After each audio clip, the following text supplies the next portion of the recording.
think you have to have a bit of a wild heart, maybe one that can't be broken a bit. I think that you have to have a kind heart and the ability to see past an initial diagnosis or index offense. I think that psychiatry draws people in because it asks you to be kind to people that many people haven't spoken to, haven't acknowledged, that are suffering, that are often homeless, poverty-stricken, or stigmatized by civil psychiatry. And on top of having complex mental health and substance use issues, they've just never been given basic human kindness. And I think that that's what psych nursing is sort of giving people all the good bits that make them feel good as a basis, and then giving them mental health care that gets their illness treated. Our patients aren't just criminals or their labels.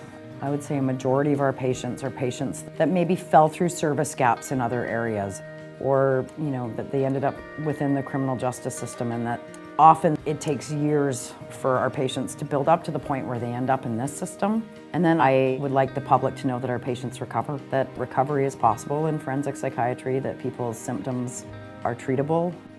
Psych nurses are not supposed to be judgmental. We have a criminal justice system. My patients are brought to me and I'm a nurse. They're my patients and I'm a nurse. So my responsibility is to provide nursing care to the patients that are in this hospital.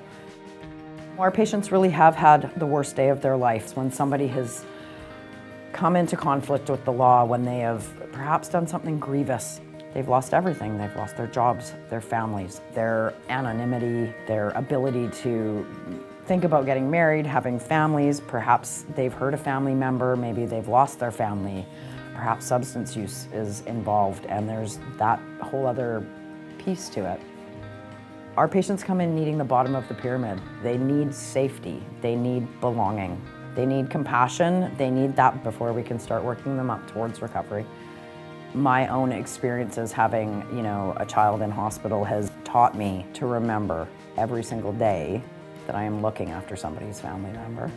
It's a huge responsibility to be in the front row for somebody else's life falling apart, for their crisis. So I think acknowledging that people have been traumatized by our system, being patient with our patients while they get better, offering them kindness when most of them don't feel like they deserve it. It's sort of a demonstration of my core values as a human being, that every person deserves respect and dignity. Psychiatry is my heart. I love being a nurse. It's the most rewarding thing I get to do every day. I love the staff that I work with. I never feel more proud of myself than when I'm beside my colleagues. They're awesome. There's a lot of fun here, a lot of humor to get through the tough days. Working with this population, I love taking people who are extremely unwell and traumatized and helping them get better. There's a lot of secondary gain in helping people who nobody has ever helped before. That's awesome. And I love it.